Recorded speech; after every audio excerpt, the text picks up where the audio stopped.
This is Jose Marmolejos, Senior Multimedia Producer for Skift. My colleagues here at Skift this week published The Oral History of March 2020, the month global travel shut down, a collection of first-hand accounts of that unforgettable and unprecedented month in the history of the travel industry. Reporters and editors spoke with people from across the industry, including hotel managers, airline network execs, local tour operators, event planners, a varied list that included Expedia CEO Peter Kern, and the general manager of a Holiday Inn Express in Wuhan, China. In the following conversation, I'm joined by Skift founder and CEO Rafat Ali, editor-in-chief Tom Lowry, founding editor Dennis Schaal, and Skift travel reporter Lily Girma to discuss the project, the stories, and their own memories of that fateful month. You can find the oral history now at skift.com. Enjoy the conversation. Thank you for joining us today, everyone. Let's go ahead and just start off with a little bit about what this project is. Yeah, sure. So last fall, Rafat, our founder and CEO, came up with this idea that we should do an oral history of March 2020, which was a seminal month at the beginning of the pandemic for the travel industry, because it was essentially when the travel industry completely shut down. And we had a history at Skift of oral histories. Dennis Schaal had done some oral histories previously for us, so we knew this was sort of in our wheelhouse in terms of an editorial project that we could take on. So we began to look at who we should talk to for this and capture kind of the sort of terror and anxiety and just that month of just unknowns. So we started doing interviews late last fall, and of course wanted to time it, the sort of publication of the project with the middle of March 2022, 2 years later. Thanks, Tom. And I'll come back to those oral histories in a second, but where were you in March 2020? And this is a question for everyone. And what was the atmosphere like at the Skift offices or just in general? So we were in our offices, obviously going to office. We had an office Midtown Manhattan that at that point were about 60 plus people in the company. About 40 or so were in the New York area. They used to come into office, almost all of us daily. And so we were early. We were early in understanding the gravity of the situation a little bit than maybe some of the other non-travel businesses, primarily because we were focused on covering the business of travel, because China played and will continue to play such an outsized role in the global travel sector, and the movement of Chinese travelers is such an important thing for the global travel industry that's developed over the last 10, 15 years. As soon as Wuhan hit, and as soon as China started shutting down, we knew it was going to get bad. Obviously had some context with some of the previous pandemics from the region, but didn't obviously have an understanding of it becoming this big. So in our office, in our company, we started looking at, us as a company ourselves and our finances and how it would affect us, obviously knowing that it would affect the travel industry, and obviously 100% of our revenues come from this industry. And so everything from how do we cut expenses, stop the new hires. I think we had about 6 or 7 hires that we were hiring at that point, which for a company the size of us, about 60 people, we're hiring 10% more people. So that's a quite a large number for us. And I remember as March was coming, it increasingly became clear that I think we're in this transition period where the offices are going to shut down. And so I bought the hand sanitizers for the office. I bought I remember that well. 40 bottles. You were there. Yeah, these giant 40 bottles from Target before they became such a precious commodity.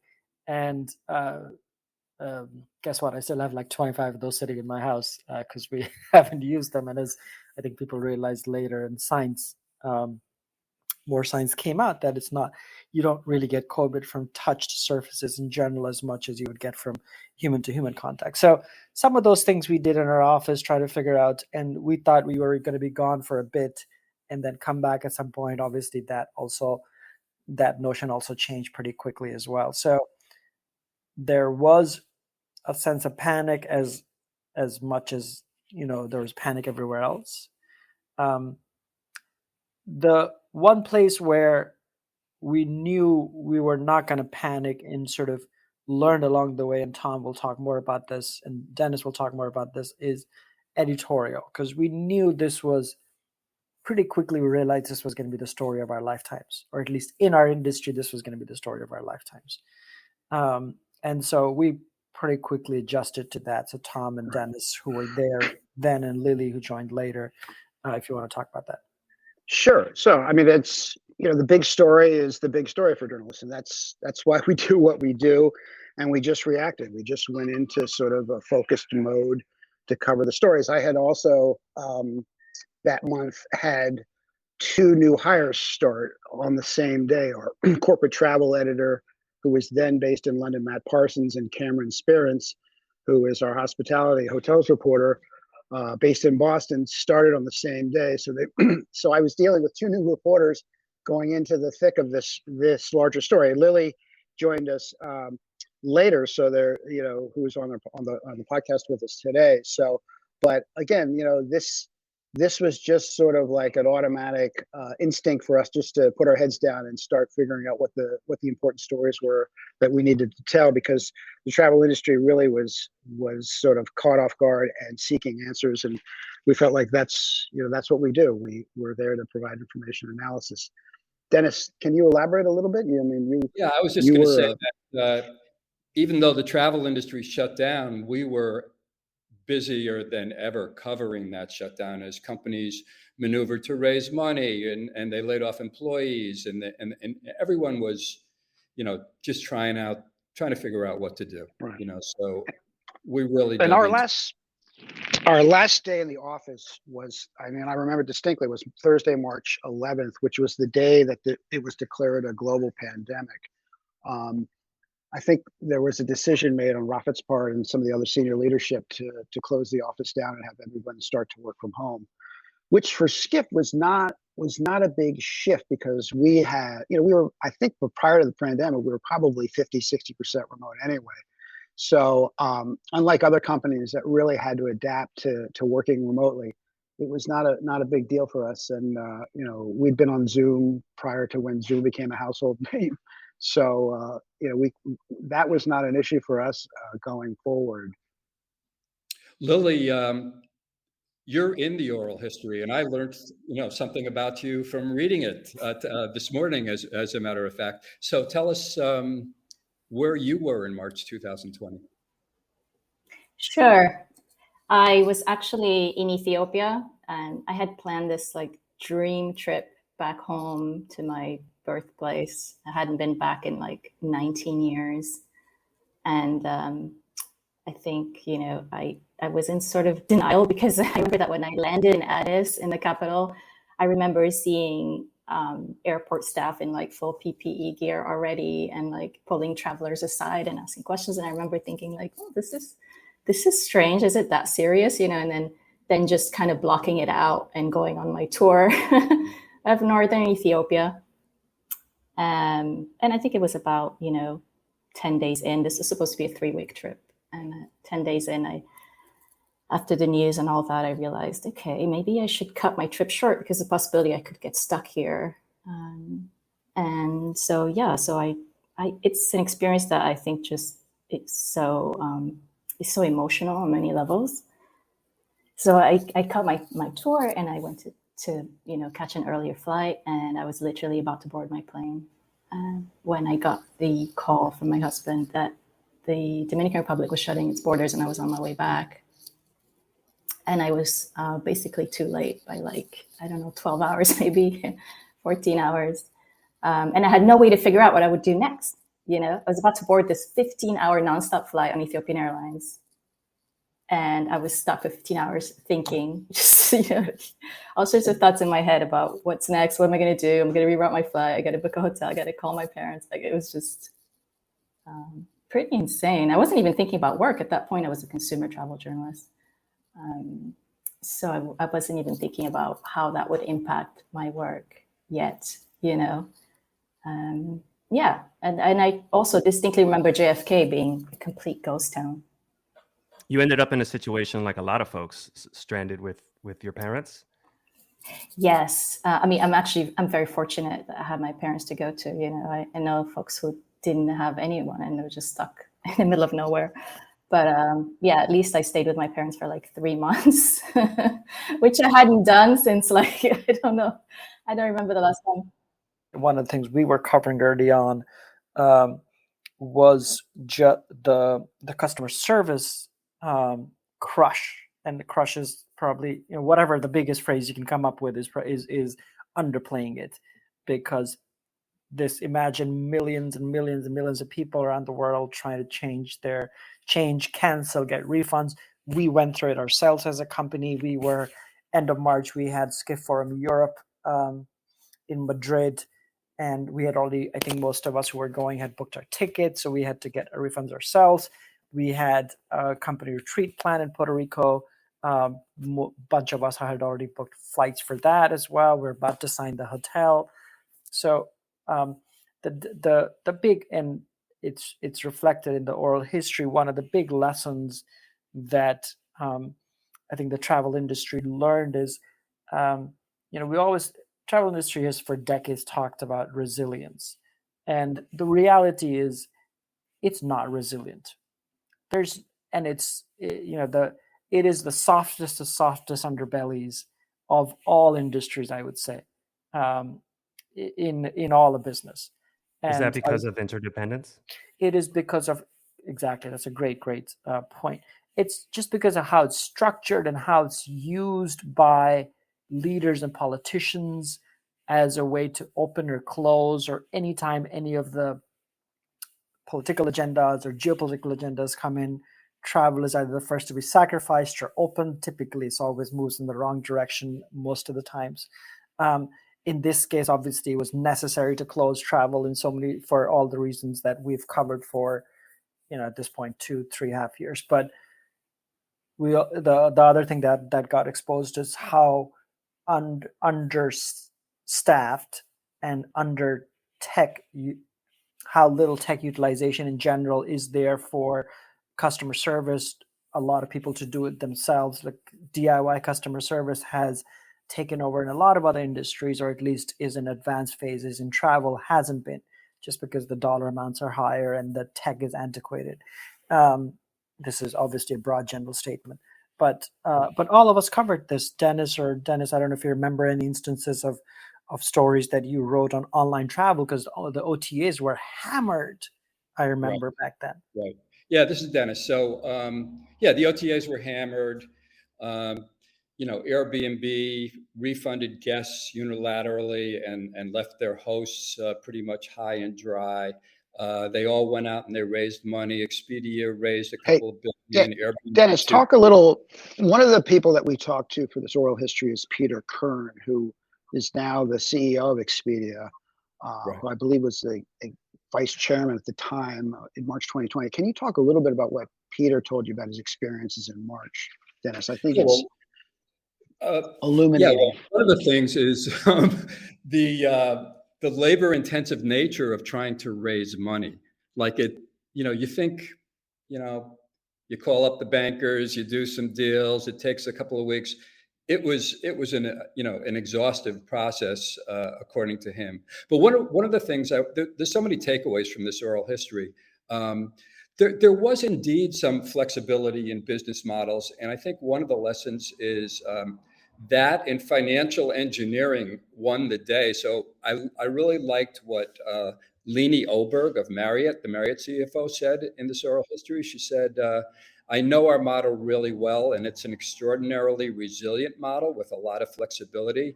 our ability to flex on investments, our ability to flex on expenses, our ability to kind of manage our cash as best we could and reduce our cash outflows. I really had total faith that we would get through this, but just didn't know how big of a price it would pay. And then there was Trivago, which amazingly didn't even have to raise any money.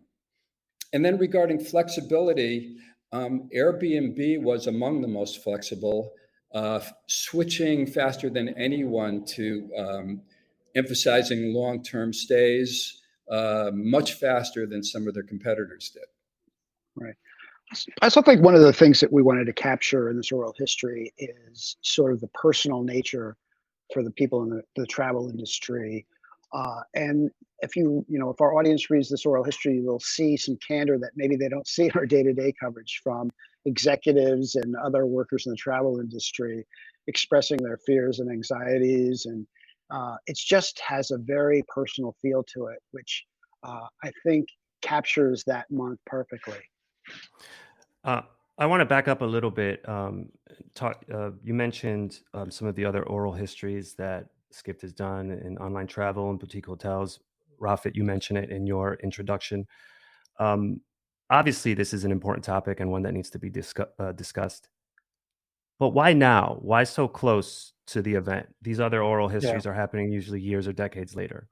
Yeah, well, the history has definitely sped up in the last 2 years, that's for sure, right? I mean, it felt like I mentioned in the story when we did in my essay that when we did the oral histories, the other two oral histories, there were decades in a span of decades. And certainly what we went through in the last 2 years, the industry went through in the last 2 years, the world went through in the last 2 years, felt like decades of lessons. So, I mean, certainly if we do this 10 years, at like the 10th anniversary of March 2020, in March 2030, the lessons would be more long range, if you will.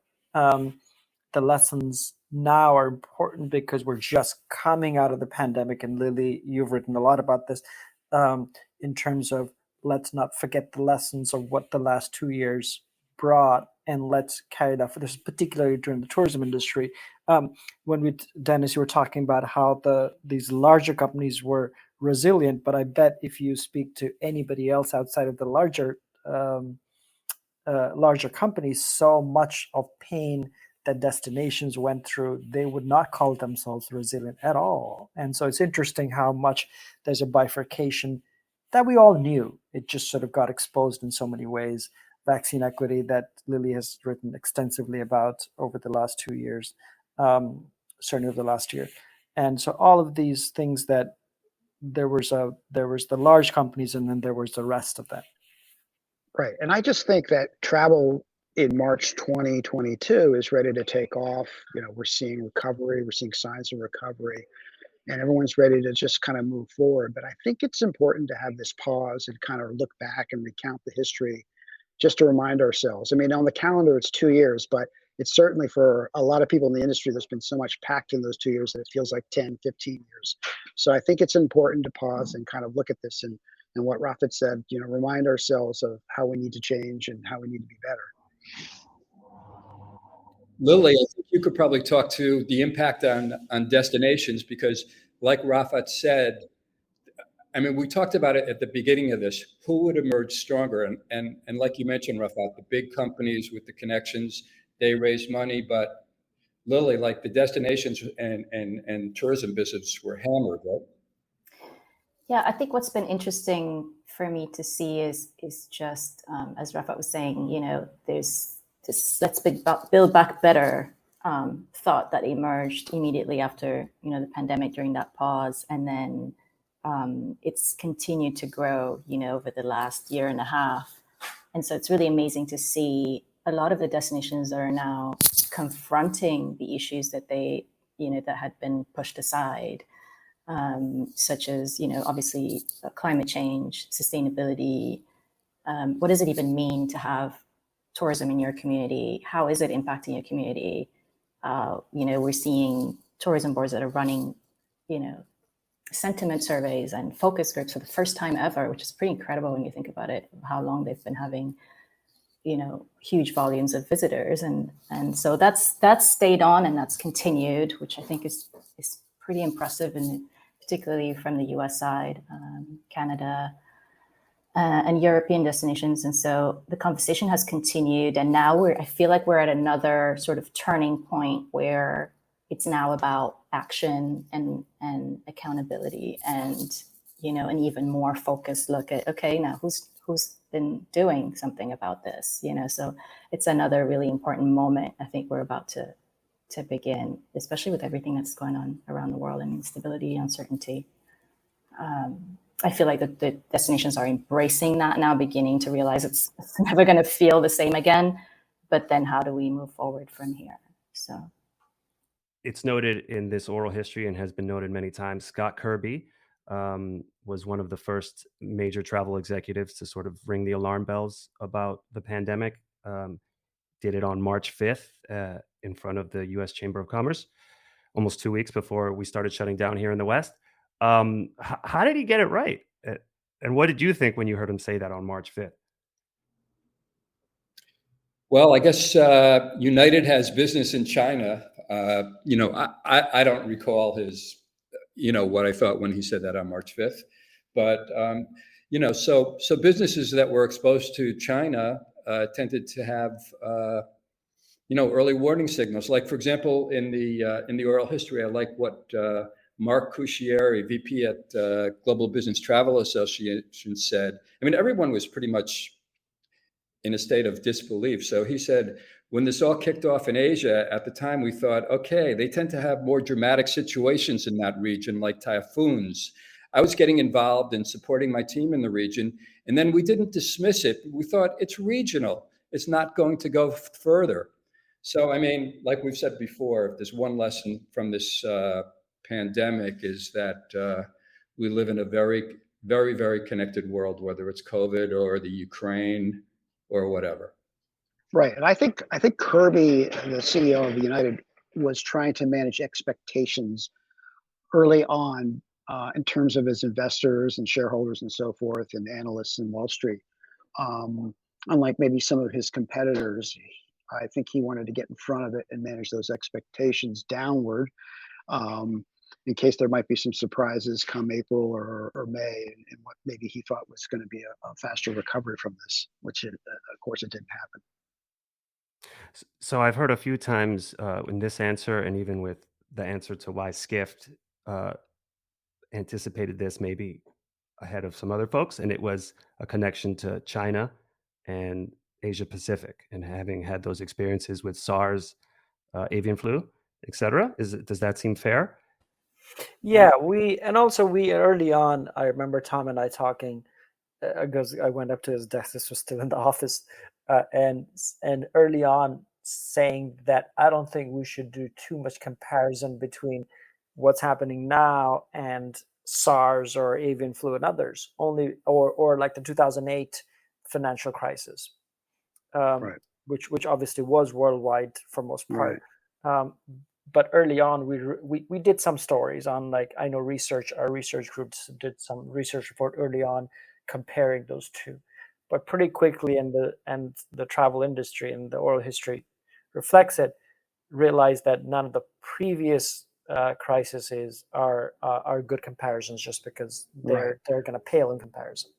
And there was a tendency to look at 9/11 as well, Rafat, to come out, and say, all right, so how did the airlines recover from 9/11 versus this? And the pandemic was just its own entity. It has a different structure, and it was so global. And the fact that travel was the vector for this or the movement of humans was a vector for this to spread around the world, unfortunately, is why travel was in such a spotlight in this whole last 2 years, and why it was and still is the most affected sector of all.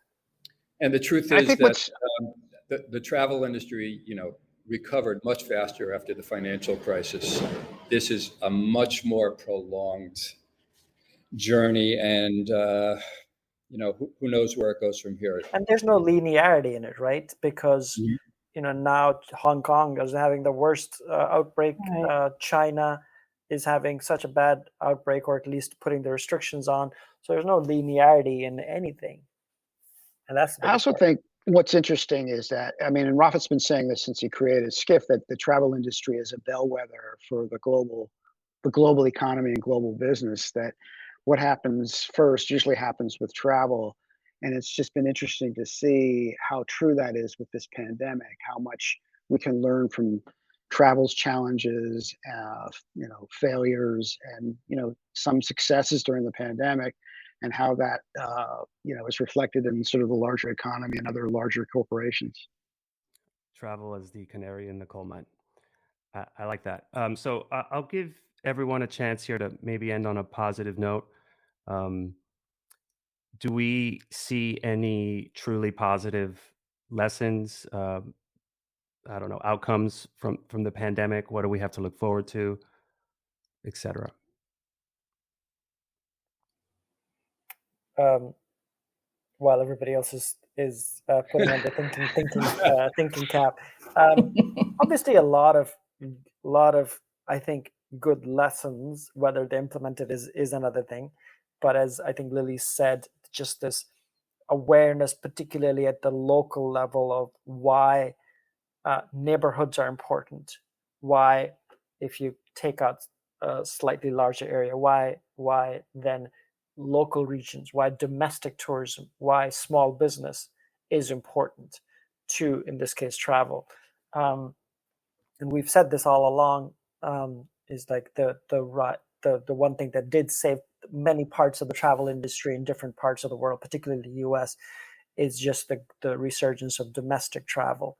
And so if we can continue traveling, as the world will continue to travel no matter what, I feel, but in a more responsible, and at least in a smaller geographic area more than the larger geographic world, it hits many of the issues in terms of climate change, having a smaller carbon footprint, supporting local businesses, being more connected to your neighborhoods, et cetera, et cetera. So I do feel maybe by 2025 we'll have a better sense of this, if some of these lessons that we came out were actually taken and then implemented. So Jose, I would point to our mega trends that we put out every January. I mean, some years it's a struggle to come up with new mega trends, but this year I felt like we had the best list we've had, at least since I've been at Skift. And I feel like that that sort of dynamic, generation of ideas and change is rooted in the pandemic. So I take that as a positive coming out of this. I'm trying to be upbeat and say that some of that is reflected in the mega trends that we put together. And we've already seen some of those coming true. I mean, we're writing about week to week. We're writing about some of the ideas that we had in megatrends that are being implemented by companies. So I'll take that as a positive. And the whole feeling, the whole work from home, and I think people have, as part of that, people have come to appreciate life and friends and family more. Go outside and feel the sunshine, smell a flower. It's, I love Skift, but it's not about work 24 hours a day. Dennis, why don't you tell us about your personal transition during the? Nobody's interested in that, but yeah, I moved to a place that I love, and I just enjoy every single day here. I love my work. I love my life here. It's beautiful, and I think that's true for a lot of people in the world, that are lucky enough. But even if you're not lucky enough to be able to be untethered, as they say, there is just much more of a feeling of appreciation for the things that are really important in life. Yeah, Naledi Cabo from African Tourism Association, Lini Oberg, a few people said that exact thing. The time to stop and smell the flowers. Yeah, if I can add that, I think for me, what the greatest thing that's come out of this whole thing is that it's brought out the humanity in the industry, within the industry itself, in that, even CEOs now are receptive to anyone's emails, and everyone's collaborating, and everyone's interested in knowing people they haven't met before. I hadn't seen that sort of collaboration in a really long time. And I think that it's also pointing to more accountability when it comes to diversity and equity. Those conversations being a lot more open now than it's ever been. you know, in a meaningful way, you know, and it takes time, obviously, to change behaviors, but I think that it's come a really long way. And I think that it's opened the door for opportunity for more folks who had been really kept on the margins of the travel industry, despite having, you know, all the voice and qualifications. And I do also want to say that, you know, we've come a long way, but it's not over. And so I think that the travel industry still has a really important role to play in vaccine equity. You know, we could have come out of this much earlier if we had had the gumption and leadership, you know, the companies to demand, you know, that vaccines be more equally available to all, which is what we're seeing now with the outbreaks that Rafat mentioned in Hong Kong, et cetera. So there's good, and I think there's also some challenges still, huge ones. Thank you to Rafat, Tom, Dennis, and Lily for taking the time from their very busy schedules to discuss this oral history with me. You can read the full oral history and hear select audio from the participants right now at skift.com. Safe travels.